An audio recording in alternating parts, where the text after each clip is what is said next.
अंधी माँ। एक कस्बे में एक विधवा अंधी औरत रहती थी।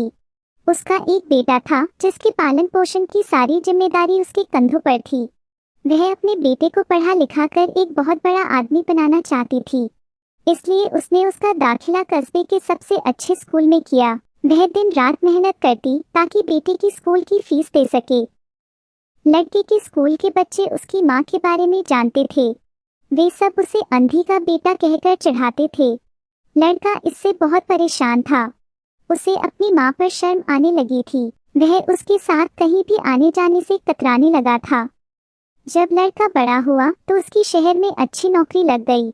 उसने अपनी माँ से वादा किया कि शहर में मकान लेकर वह उसे लेने आएगा, लेकिन वह शहर गया तो फिर लौटकर वापस नहीं आया। उसकी अंधी माँ उसका इंतजार करती रह गई। कई महीने बीत गए, लड़के की कोई खबर नहीं आई। कई महीने बीत गए, लड़के की कोई खबर नहीं आई। अंधी एक दिन उससे नहीं रहा गया और वह बेटे से मिलने शहर पहुंच गई। पूछते पूछते वह बेटे के ऑफिस पहुंची। वहां सिक्योरिटी गार्ड ने उसे रोक दिया। अंधी औरत ने गार्ड को अपने बेटे का नाम बताया और बोली कि उससे जाकर कह दो कि गांव से कोई मिलने आया है। गार्ड ने जाकर उसके बेटे को बताया।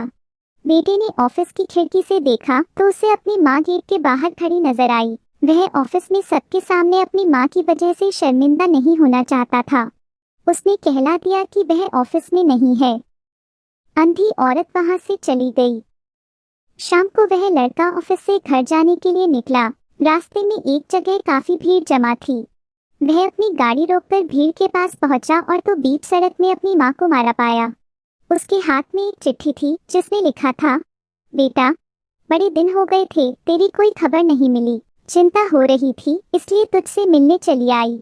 तू तो अब बड़ा आदमी बन गया है।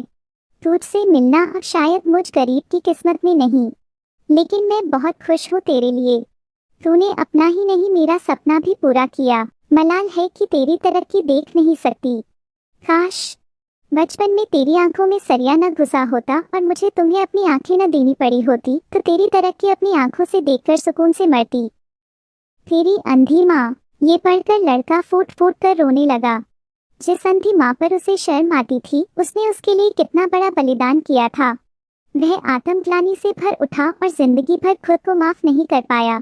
दोस्तों, हमें इस कहानी से यह सीख मिलती है कि माता पिता अपने बच्चों के लिए अपना सर्वस्व निछावर कर देते हैं। उनका हमेशा सम्मान करना चाहिए। दोस्तों, आपको ये कहानी कैसी लगी कमेंट में जरूर बताइएगा। पसंद आई तो चैनल को सब्सक्राइब करें, लाइक करें और अपने दोस्तों को शेयर करें।